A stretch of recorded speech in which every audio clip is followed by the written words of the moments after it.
everyone. It's been a minute since I've come on and said hi, so I just wanted to come here, wish you all a very happy, healthy holiday, a happy new year. Thank you for all of your support and love in 2024. This is going to be our last video of the year, and I am so excited to share these recipes with you. These are great last minute recipes if you get invited somewhere last minute, if someone stops by your house last minute, if you just want to throw something together that's easy to bring somewhere. These are perfect for that. They're delicious. There's a few different kinds of things. We're going to make some appetizers, a drink, a little sweet treat.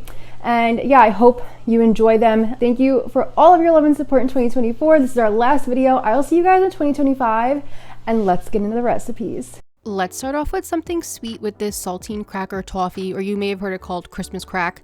This is so easy. You're going to start by just taking your saltines and laying them down. You can make this as big or as small as you want. I kept it on the smaller side because it's just me and my boyfriend. I don't need a ton of this stuff laying around because it is so good. So I laid all my squares out, and then I just broke some in half so I could fit all of it into the pan on a parchment lined sheet.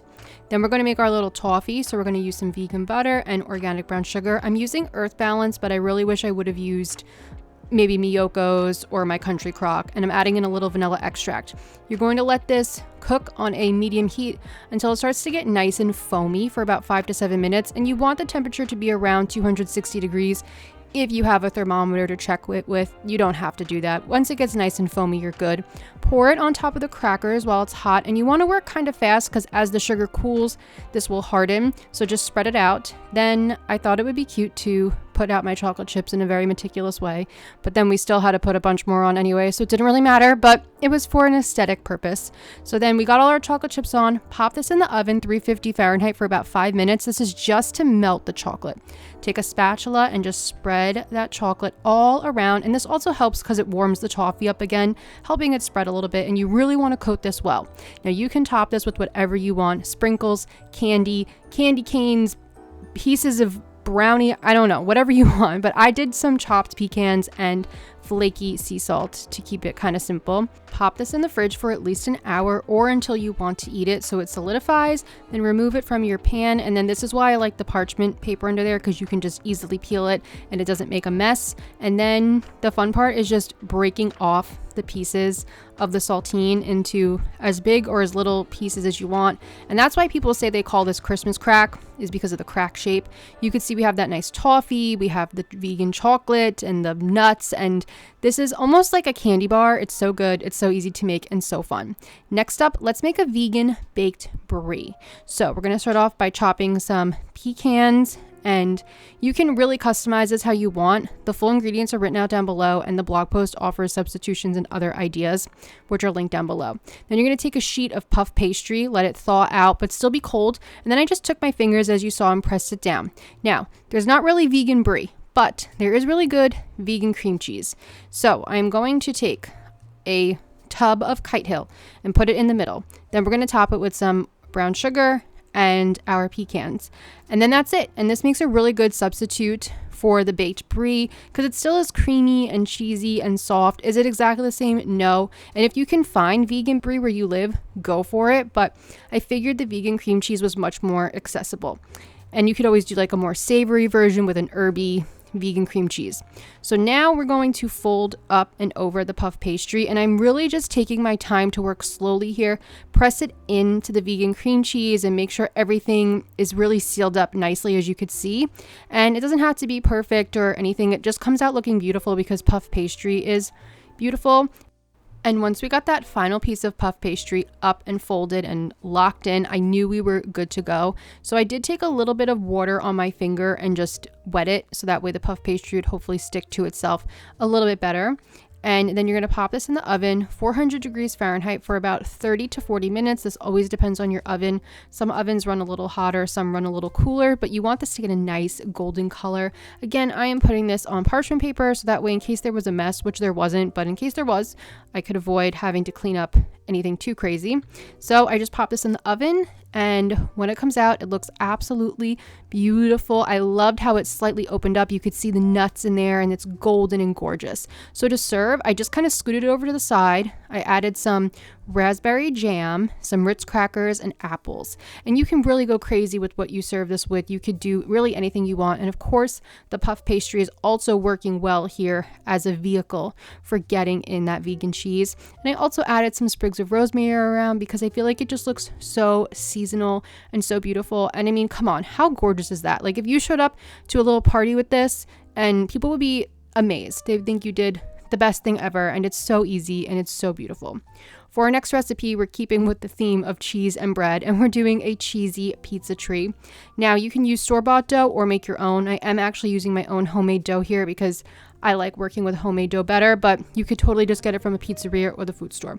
Now, I'm going to cut the dough into 20 little pieces, trying to keep them as even as possible. I find it best to cut the dough in half and then make 10 pieces from each half, so we have 20 altogether. And this makes a smaller Christmas tree. Obviously, we're going to end up with 20 dough balls, so it's whatever serving size you need for however many people you're feeding. You can scale it up if you'd like. So then I'm just looking at all the little dough balls and assessing which ones came out bigger, which ones need some extra dough. Now I'm going to take my dough, I'm going to pull it and flatten it with my hands so we can stuff it with vegan mozzarella. You can skip this if you want. You can just make all dough balls and then throw the cheese on top if you're pressed for time, if you don't really feel like stuffing it. But if you want to stuff it, it only adds about like an extra 10 to 15 minutes to the whole process. It's not too bad.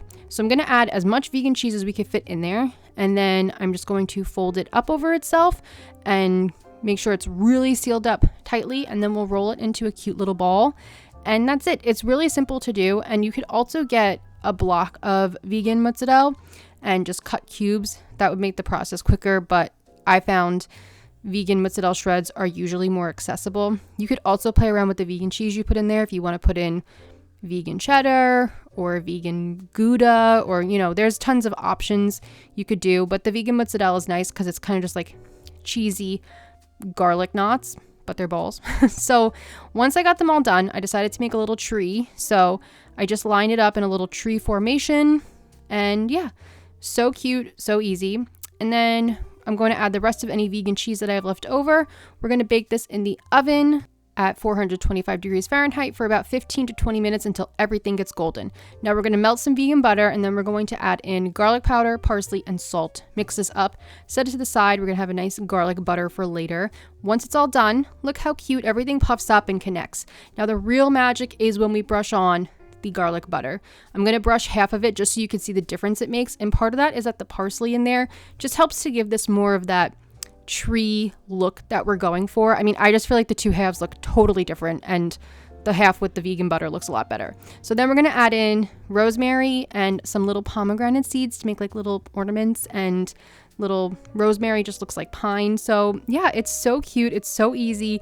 It is so delicious, and everybody is going to love it. And of course, you could make a wreath, you could make a star, you could just make a circle, you could do whatever you want. For our last recipe, I wanted to give you guys a fun drink. We're going to make this pomegranate orange mocktail. So I'm starting off by taking the orange and running it around my rim, so then we could dip it in sugar, and then I'll just squeeze out whatever juice I have from that little orange wedge.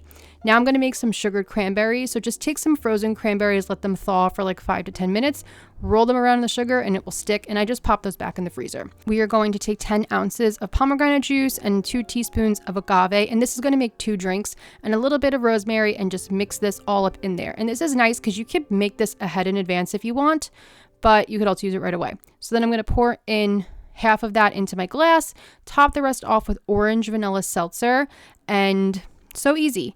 I'm going to add some rosemary on top, my little sugared cranberries that I just stuck on a toothpick. You can use different flavors of seltzer if you want. And then I'm going to add a little piece of orange. And instead of ice cubes, I'm adding in those frozen cranberries because they'll keep the drink nice and cool without watering it down.